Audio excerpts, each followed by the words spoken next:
non basta con incorporar cláusulas sociais. Incorporas cláusulas sociais, se lle dá ao mellor oferta que haxa, non en términos económicos, senón tamén en términos de calidade, en términos sociais, pero hai un último requisito que demóstrame a empresa, se lle pide, demóstrame que estás cumplindo, que tes suficiente solvencia económica para cumplir con este contrato. E claro, son porcentaxes pois abismales, non? Que unha pequena empresa non pode demostrar que teña solvencia económica. E que está na lei de contratos da administración pública e que está na nova lei que están traballando para contratos da administración pública. De aquí, onde falábamos na reunión previa, é onde entra tamén unha parte interesante da banca pública desde un punto de vista local. A posibilidade de financiar, de que pequenas empresas, que unha entidade bancaria que vai a buscar un rédito económico non lle vai a dar financiamento, cooperativas, terceiro sector, sector productivo, agrario ou gandeiro, pois que pequenas empresas que non lle van a dar financiamento, unha banca pública lle dé financiamento que lle permita tamén presentarse a contratos na administración pública, non? Porque é un círculo vicioso que ao final fai complicado que pequenas empresas e que cooperativas podan ter contratos públicos e que está pensado sempre para grandes empresas, ¿no? Como decías, es una decisión política. Digo, sí, me has pillado. En efecto, estamos haciendo política y decimos que no queremos hacer negocio de esa manera.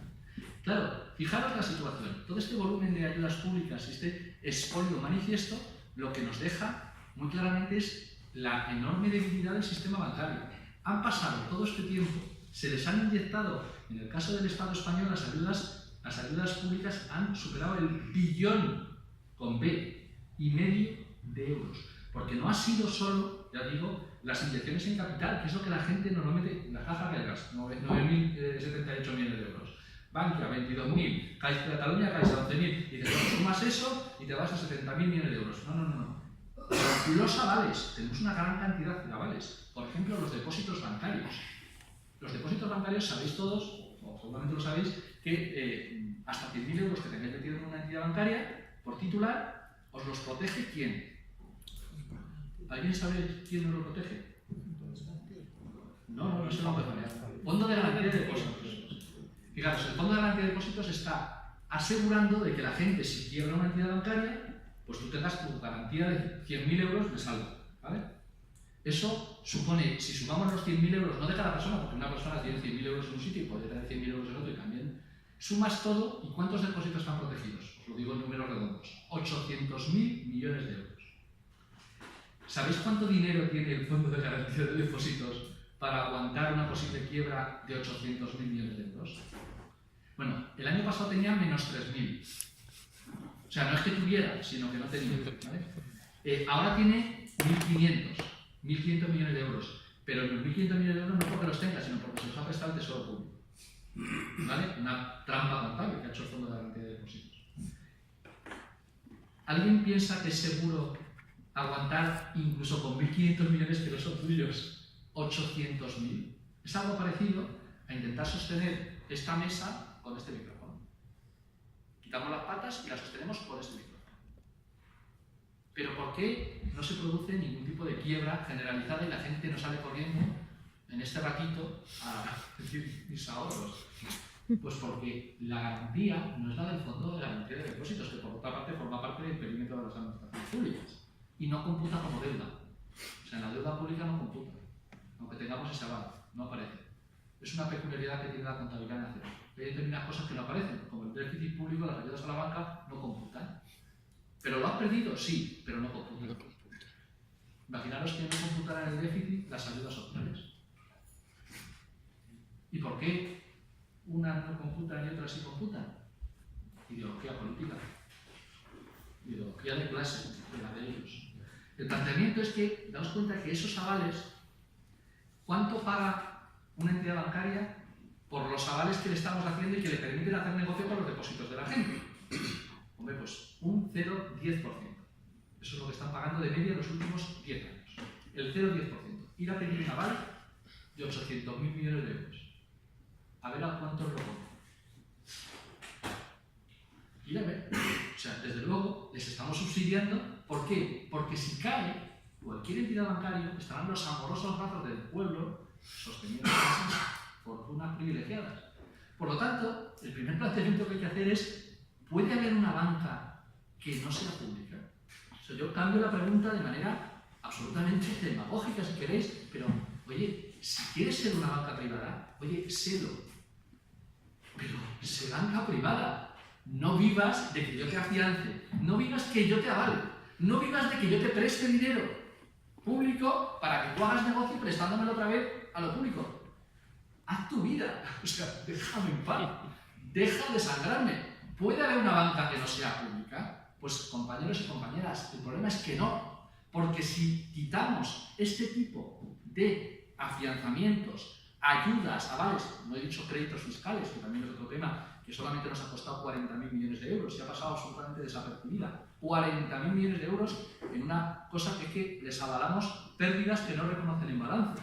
40.000 millones de euros. Bueno, pues sin esas ayudas, el problema es que no es rentable el negocio. O sea, para que sea rentable, para que luego puedan hacer esos repartos de dividendos, el tema consiste en que nos tienen que expoliar. ¿Qué vamos a hacer? ¿Aguantamos? Claro, mi propuesta simplemente es que, oiga, habrá algún momento en que tendremos que dejar ya que el niño que ande solo y a ver cuánto anda. La magnitud del rescate. La magnitud del rescate nos está ayudando algún tipo de información que hace referencia a también instituciones no precisamente bolcheviques, como el Tribunal de Cuentas, que ya han dicho que hemos perdido 60.700 millones de euros ya perdidos de coste de rescate. Pero una cosa es el coste, o sea, lo que ya hemos perdido, y otra cosa es el volumen de ayudas públicas, que es diferente. Porque, claro, hay ayudas públicas que se están inyectando de manera habitual y que son las que habitualmente han sido las que han permitido salvar al sistema bancario privado, más que a las cajas de ahorro. Y esas es como si no existieran, como si fuera normal que los poderes públicos lo que hiciéramos fuera intervenir en la economía para ayudar a actores privados. Hombre, normal parece que está siendo. La parte de ética ya sería un poco más discutible. Lo que es absolutamente vergonzoso es que desde lo público se ayude a unos y no a otros. Cualquier empresa. Ahora hablamos del sistema capitalista. Mi análisis, yo siempre, cuando lo digo al principio, para que nadie se asuste, mi análisis del capitalismo es lo que soy. Yo soy marxista y gestiono el capitalismo, pero soy marxista y analizo el capitalismo de la única manera que entiendo que se puede hacer es desde el marxismo. El sistema financiero ha muerto de éxito. Ha muerto de éxito. Ha muerto, cuando digo muerto, está más vivo que nunca, pero sostenido artificialmente con el gota a gota que supone la aportación de todos y todas.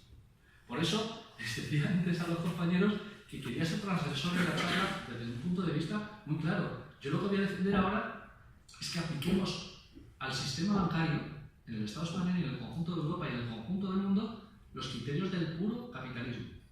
En el capitalismo, en las sociedades de capital habituales, imaginaros que entre los tres que estamos ponemos un negociete y ponemos la tercera parte cada uno.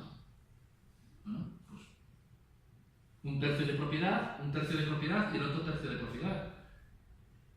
Claro, si el sistema bancario está sostenido no fundamentalmente, totalmente por las ayudas públicas, como ahora os comentaré, y no lo digo yo, lo dice el propio Banco Central Europeo, si se sostiene por las ayudas públicas, ¿de quién tiene que ser?